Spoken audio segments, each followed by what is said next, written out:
오늘 고난주간 네 번째 날입니다. 말씀 마태복음 27장에 있는 말씀 저희가 잠깐 볼게요. 27장 45절부터 보도록 하겠습니다.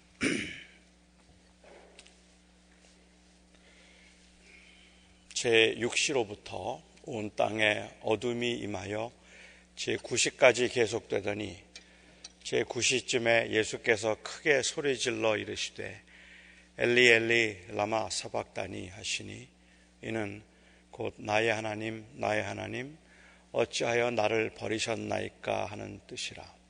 거기 섰던 자 중 어떤 이들이 듣고 이르되 이 사람이 엘리야를 부른다 하고 그 중에 한 사람이 곧 달려가서 해면을 가져다가 신포도주에 적시어 갈대에 꿰어 마시게 하거늘 그 남은 사람들이 이르되 가만두라 엘리야가 와서 그를 구원하나 보자 하더라.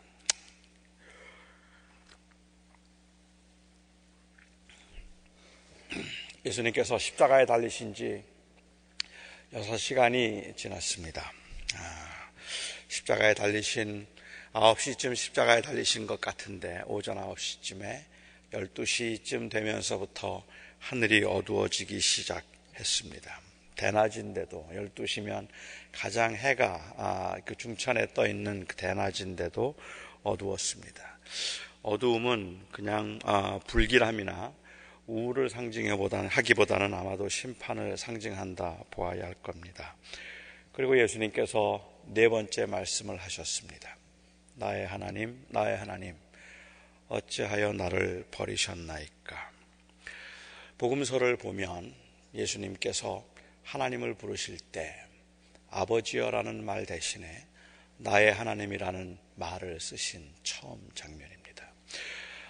예수님은 그 겟세마네 동산에서 기도를 하실 때에도 내 아버지여 할 수 있거든 이 잔을 내게서 거두어 달라고 기도하시면서 하나님을 아버지라고 부르셨는데, 그런데 이 십자가상에서 6시간쯤 되어 이제 운명하시기 얼마 전 그 고통이 극에 달했을 때 예수님께서는 아버지여라는 말을 쓰지를 않고 오히려 예수님께서는 나의 하나님 나의 하나님이라는 말을 그런 호칭을 통해서 예수님을 하나님을 부르고 있는 모습입니다.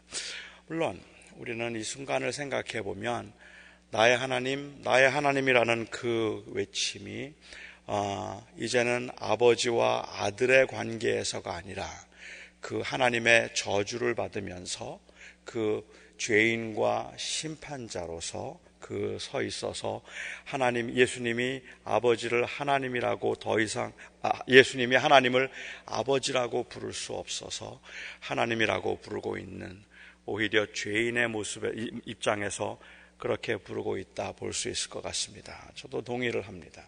아마도 신학적인 입장에서 본다면 예수님이 하나님을 아버지라고 부르기보다 하나님이라고 부를 수밖에 없었던 그 저주의 상태를 우리는 잘 볼 수 있다고 생각해요. 근데 저는 단순히 그 저주의 상태에서 하나님을 아버지라고 부를 수 없는 것뿐만 아니라 하나님을 아버지라고 부르더라도 그 고난의 절정에 이르게 되면, 그 가장 고통스러운 순간이 되면 저는 사람들도 나의 아버지라는 말을 안 할 것 같아요. 그냥 심판을 받고 있다는 생각 때문만이 아니더라도 그냥 나의 하나님이라고, 왠지 하나님을 아버지라고 부르는 것이 부르기가 힘들고 어려울 만큼 고통스러운 순간이 저는 있겠다는 생각을 합니다. 그래서 저는 이것이 그 나의 하나님이라고 부르는 것은 물론 저주를 받아서 그 하나님의 저주에 있기 때문에 그렇기도 하지만 그 고난이 어떤 것인가 하는 것을 보여주고 있는 표현일지도 모르겠다고 생각합니다.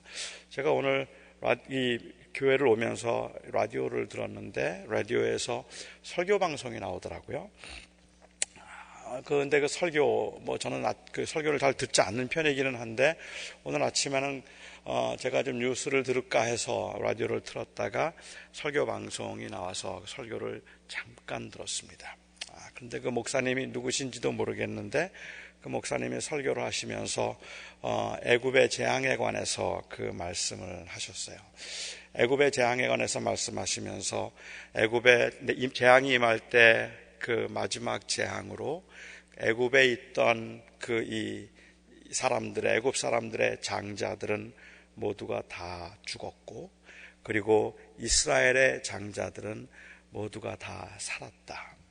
하나님께서는 이스라엘 백성들을 구원하기로 하셨기 때문에, 그래서 그 이스라엘 백성들을 구원하기 위해서 그 어린 양의 피를 바른, 문설주의 피를 바른 그 집에 있는 이 장자들은 다 살려 주었고, 그리고 이 애굽의 장자들은 모두 다 죽었다.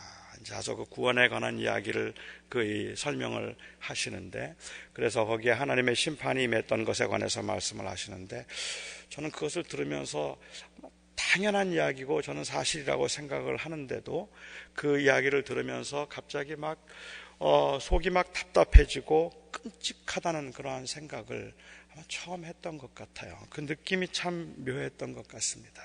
그것이 하나님의 심판이었는가 아니었는가 하는 것, 그것이 사실인가 아닌가 하는 것보다 제게 더 충격적이라고 생각되는, 그냥 소름이 돋을 만큼 끔찍스럽다고 생각했던 그것은, 아마도 여러분들도 다 아시는 것처럼 이 진도 앞바다에서 이 세월호로 인하여서 이 286명이 아직까지도 실종되어 있는 상태, 그 상태에 특별히 그 어린 아이들이 그곳에서 이 죽음을 눈앞에 두고 그렇게 두려워 떨고 있을지, 죽었을지 모른다는 그 사실, 그 소식에 대한 그 충격이 있었기 때문에 그런지 모르겠다는 생각이 들었어요.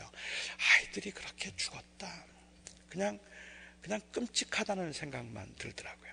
그렇게 끔찍스럽다는 생각 가운데서 제가 할 수 있었던 말은, 할 수 있는 말은, 이게 하나님의 심판일 것이냐 아니냐, 왜 그들에게는 그런 일들이 있는가 라는 그러한 말보다, 아니 거기서 내 아버지여 이런 그 고백보다, 나를 구원하심을 감사합니다라는 그 말보다, 어쩌면 저의 마음속에 들었던 이 말이, 아니 오늘 주님께서 하신 이 말씀이 무엇인가 하는 것을 제가 묵상하면서 왔기 때문에 그런지 몰라도 더 생생하게 느낄 수 있었던 것 같아요. 나의 하나님, 나의 하나님, 왜 나를 버리십니까? 나의 하나님, 왜 그들을 버리십니까? 하는 이 절규가 이 오늘 예수님의 그 마음이 아니었을까라는 생각을 하고, 주님께서 느끼셨던 것이 아니었겠는가 하는 생각입니다.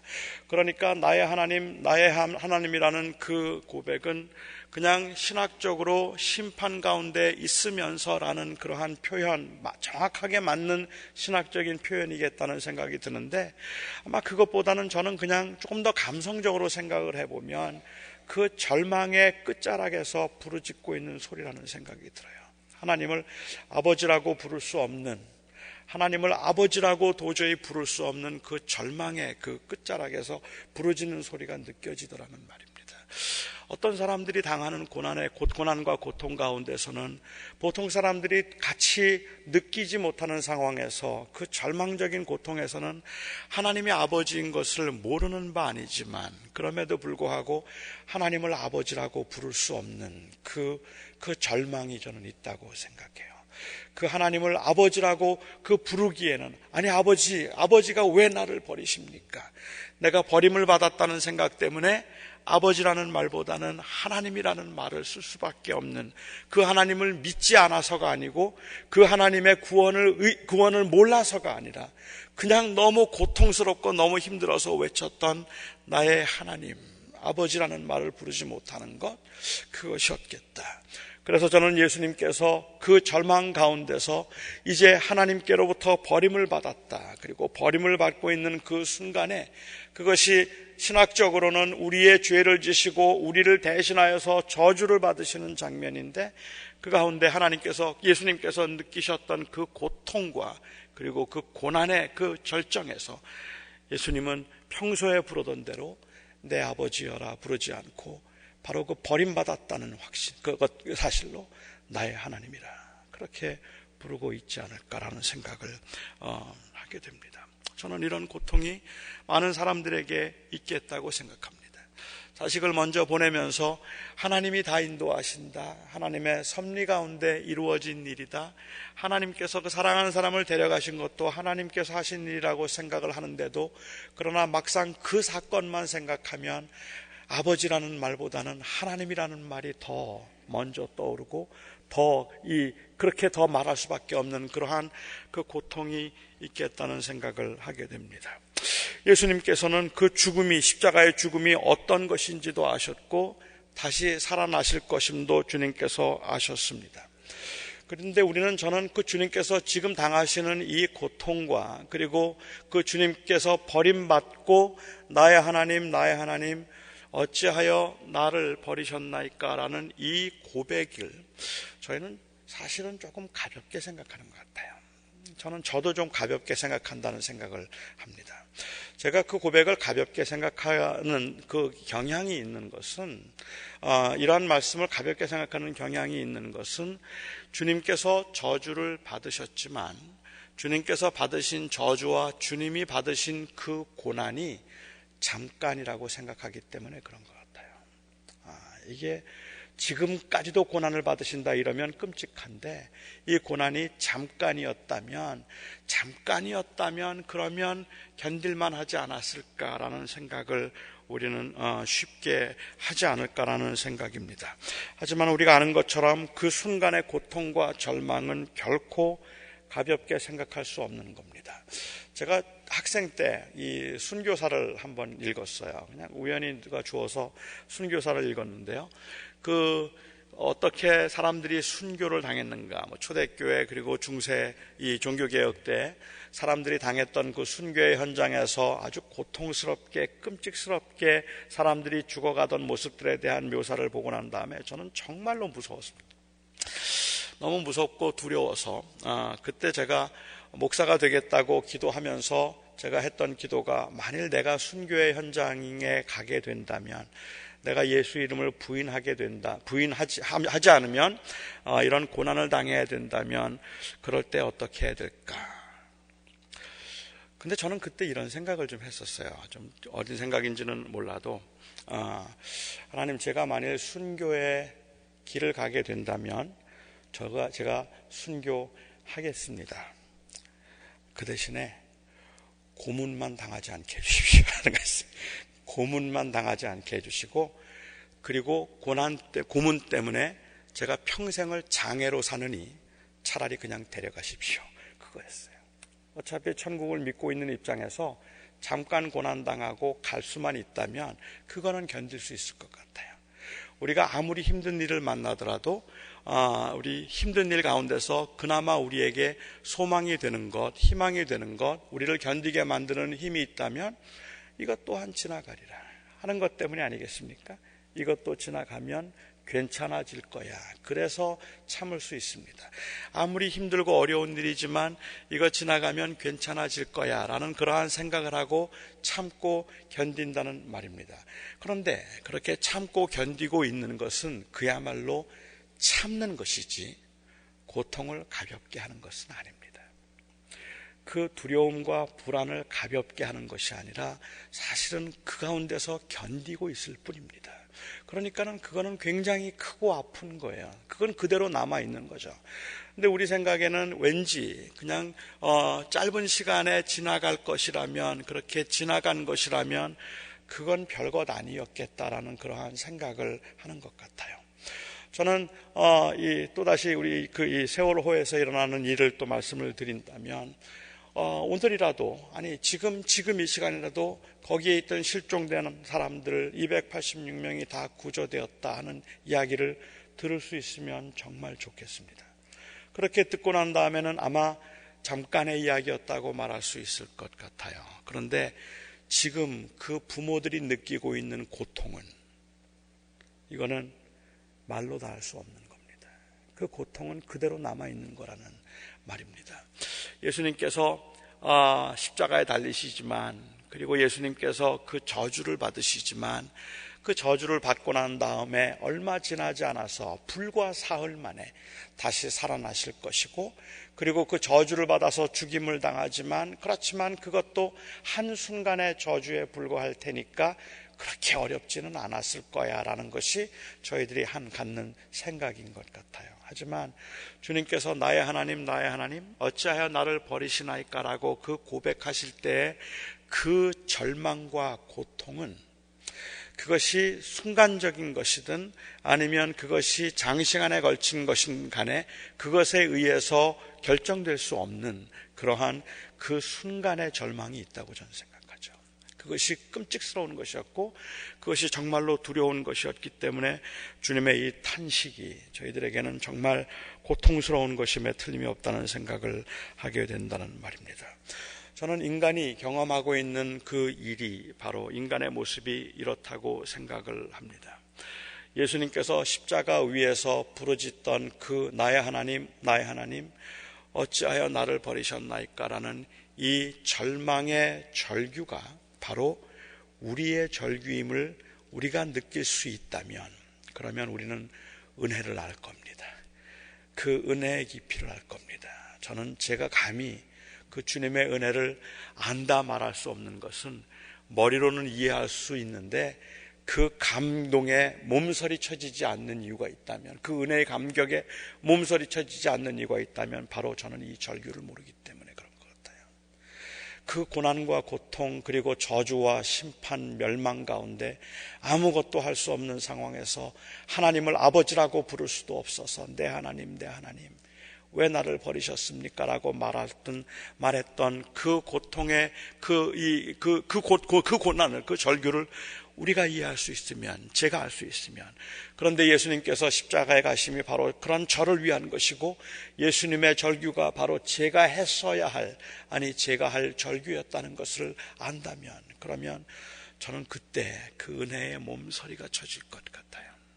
지금은 아직도 그게 별로 실감이 나지 않아서 그런 것 같고, 이런 고난주간을 통해서도 저희는 예수님이 당하신 그 고난의 절규가 결국은 우리의 절규이기 때문에 예수님이 경험하셨던 그 심판 앞에서의 그 절망이 바로 우리의 절망이기 때문에 우리는 그것을 다시 한번 생각해보고 우리의 상태를 돌아봄으로 은혜가 우리 안에 회복될 수 있으면 좋겠다 하는 생각을 가지고 우리가 이와 같이 기도회를 하는 걸 겁니다. 주님께서는 말씀하실 때 어찌하여 나를 버리셨나이까 라고 말합니다. 왜 나를 버리셨습니까? 사람들이 보통 고난 가운데 왜 라는 질문을 할 때 이 왜라는 질문은 원인을 묻는 이성적인 질문이 아니라 절망의 절정을 표현하는 그러한 이 말일 때가 있습니다. 왜 나만 힘들어야 하는 겁니까? 왜 이런 일이 나에게 일어나는 겁니까? 왜 이렇게 안 되는 겁니까?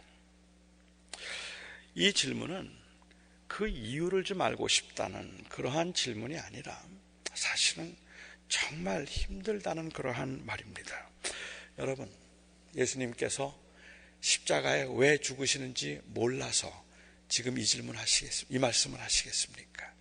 예수님께서 십자가에 달리셔서 하나님의 저주를 받고 그 제자들에게 3년 동안을 그렇게 가르치셨고, 그뿐만 아니라 그 염려하고 불안해하는 제자들에게 너는 아무것도 염려하지 말라고 말씀하시고 근심하지 말라고 말씀하시고 내가 가는 것은 너희들을 위해서 처소를 예비하기 위함이라고 말씀하셨고, 두려워하지 말라고 말씀하셔서 오히려 두려워 떠는 제자들을 위로하시고 내가 고난을 받고 죽임을 당할 것이나 사흘 후에는 다시 살아나게 될 것이며 내가 이렇게 이 친구를 위하여 목숨을 버림이 가장 큰 사랑이라고 그렇게 제자들에게 말씀하셔서 왜 십자가에 가시는지 3년 동안 가르치셨던 주님께서 어떻게 십자가 위에 달리셔서 왜 나를 버리시느냐고 물을 수 있느냐는 말이에요.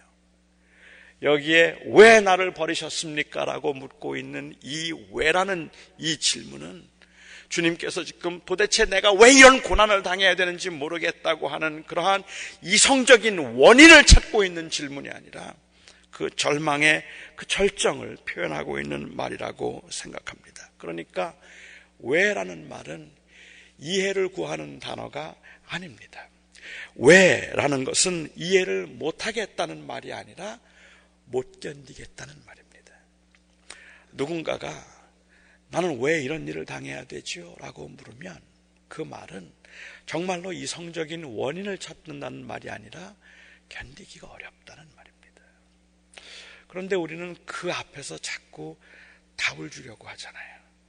나는 왜 이렇게 고난을 당하는 겁니까? 왜 나만 이렇게 힘들어야 돼요? 하고 말하면 우리는 거기에 대해서 그거는 하고 설명하려는, 어줍지 않은 그러한 그 설명을 하려는 그러한 저의 모습을 제가 자주 보게 된다는 말입니다. 저는요, 경건한 사람들이, 하나님을 사랑하는 사람들은 왜라는 질문을 거의 마지막에 한다고 생각합니다. 이 왜라는 질문을 그렇게 쉽게 하지 않습니다. 참 믿음으로 살려고 하는 분들의 경우를 보면은요, 참을만 할 때는 나름대로 이해를 하기 위해서 정말 애를 많이 써요. 그래서 웬만해서는 왜라는 질문을 하지 않아요. 고통을 당하는 사람들에게 아니 왜 이렇게 힘들어서 어떻게 해요? 라고 말하면, 그러면 참을만 할 때는요, 하나님이 연단하시기 위해서 그러는 거겠지, 그렇게 말해요. 스스로 그 이성적인 원인을 찾을 수가 있어요. 그래서 말해요. 무슨 뜻이 있을 거야, 뜻이 있겠지, 괜찮아지겠지. 이렇게 힘들어서 어떻게 해요? 하고 오히려 다른 사람들이 물으면 내가 너무 그동안 교만해서 그랬나 봐, 그렇게 말해요. 그렇게 말할 수 있어서 내가 너무 교만했나 보지, 아니면 글쎄 하나님 앞에 내가 잘못한 게 있나 봐, 연단하시기 위함일 거야, 누군가에게 유익이 있겠지, 이런 이야기를 할 때, 그때는 그냥 물론 어려운 상황이지만 견딜만 할 때입니다. 그런데 경건한 사람이 하나님 왜 나를 버리셨습니까? 왜 내게 이런 일을 주십니까? 라고 그렇게 말을 할 때는 그 말은 못 견디겠단 말입니다. 참을 수가 없다는 말입니다. 힘들어 못 살겠습니다라는 그 말을 하고 있는 겁니다. 욥의 경우도 마찬가지였다고 생각합니다. 경건했던 욥이 어떻게든지 참으려고 하고, 그래서 그 아내가 그 하나님을 원망하기도 하고 그 욥을 원망하기도 하고 너무너무 힘들어할 때에도 오히려 하나님을 원망하고 죽으라고 저주를 할 때에도 욥은 내가 적신으로 왔다 적신으로 가는 건데 그게 당연한 거 아니겠어? 사람이 다 빈손으로 온 건데 재산 다 잃어버려도 견딜만 했다는 말입니다. 그래서 오히려 그는 그 하나님 앞에 원망하지 않으려고 했던 그가 하나님 앞에서 하나님 어찌하여 나를 버리셨습니까? 하나님 왜 나를 버리셨습니까? 라고 그렇게 그 하나님 앞에서 절규했을 때 그가 했던 그 고백은 사실은 이젠 정말 못 견디겠습니다, 나를 좀 도와주십시오 하는 그 고백이었고, 그 친구들은 그를 보면서 너 교만하고 아직도 멀었구나 하고 그렇게 대답했던 것을 우리는 볼 수 있습니다. 오늘 예수님의 이 질문에 누가 어떤 대답을 할 수 있겠습니까? 왜 나를 버리셨습니까? 라는 이 주님의 질문에 이거는 고난의 절정, 완전히 버림을 받은 것이구나 라는 생각밖에 할 수 없지 않겠습니까? 저는 이 세상에는 왜를 묻는 사람들이 참 많다고 생각했습니다. 하나님 앞에서도 사람들 앞에서도 왜를 묻는 그 많은 사람들 앞에 우리가 어떤 말을 해줘야 할까? 왜 나는 이렇게 돼야 되는가? 왜 이런 절망과 고통을 당해야 하는가? 라고 묻는 사람들에게 우리는 어떤 말로 위로를 해줄 수 있을까? 저는 아무것도 위로가 되지 않을 것 같은데 분명한 사실은 바로 그 아무것도 위로가 될 수 없는 바로 그 상황 때문에, 그 사실 때문에 예수님이 십자가에 달리셨다는 겁니다. 그리고 예수님께서 이 고백을 하셨다는 것입니다. 왜 나를 버리셨습니까? 그것은 우리의 고백입니다. 절망의 실존 앞에서 아무것도 할 수 없는 우리의 고백이라고 생각합니다. 저는 거기에서 우리는 그냥 하나님의 사랑을 느낄 수 있을 것 같고, 그래서 그 주님의 그 고백과 오히려 우리의 그 절망적인 상태, 이것이 고난이든 아니면 편안한 삶이든 인간 실존적인 그 실존의 이 절망 앞에서 예수님의 고난, 왜 나를 버리셨는가라는 그 절규를 내가 그것과 나의 그 절규가 일체할 수 있을 때, 가까워질 때 우리는 은혜가 깊어지는 것 같아요. 그래서 주님이 죽으셨구나. 그래서 소망이 있구나라고 말할 수 있습니다. 좀 두 가지를 생각하고 싶습니다. 그래서 주님이 이 절규를 하셨습니다. 우리의 실존적 절망의 문제를 해결하기 위해서 저주의 길을 가신 것입니다. 저는 여러분들이 힘들다 생각하는 지금 이 시간도 아주 힘들지 않은 그러한 모든 게 평탄하다고 생각되는 그 순간에도 주님께서 하셨던 그 고백이 바로 우리를 구원하기 위한 그 하나님의 은혜이고 하나님의 사랑임을 우리가 생각할 수 있기를 바라고, 그래서 저는 오늘도 나의 하나님 왜 나를 버리셨습니까? 하는 그 주님의 고백에서 우리를 향한 그 처절한 하나님의 사랑을 느낄 수 있기를 바랍니다. 또한 동시에 저는 바로 그 주님의 심정으로 절망의 탄식, 두려움의 탄식을 하는 사람들을 위해서 기도할 수 있기를 바랍니다. 지금도 그 절망 가운데 있는 사람들, 하나님의 사랑임을 알지만 도저히 이해할 수 없고, 이해하고 안 하고의 문제가 아니죠. 너무 아프고 너무 그립고, 그리고 지금도 너무 사무쳐서 견딜 수 없는 그 사람들을 위해서 우리가 기도할 수 있으면 좋겠습니다. 함께 기도하도록 하죠. 저는 이 시간에 제일 먼저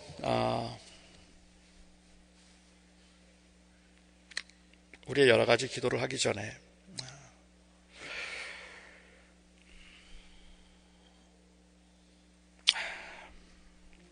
우리 세월호 그 차갑고 춥고 두려운 곳에 그 칠흑 같은 어둠 속에 지금도 갇혀있는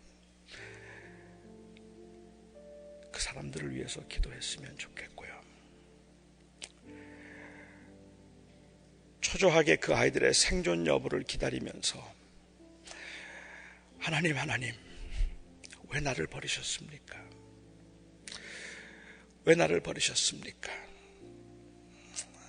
그 절망의 끝자락에 서 있는 그 부모들을 위해서 우리가 좀 기도할 수 있으면 좋겠습니다. 어쩌다 이런 일이 일어났는지, 왜 이런 일이 일어났는지, 때로는 말할 수 없는 분노가 생기고, 때로는 그 아이들이 불쌍해서 못 견디겠고,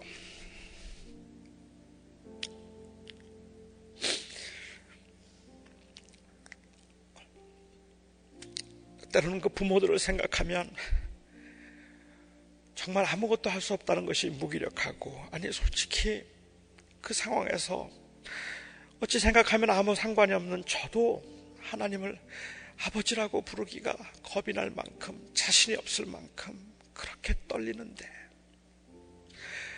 그 가족들은 어떨까?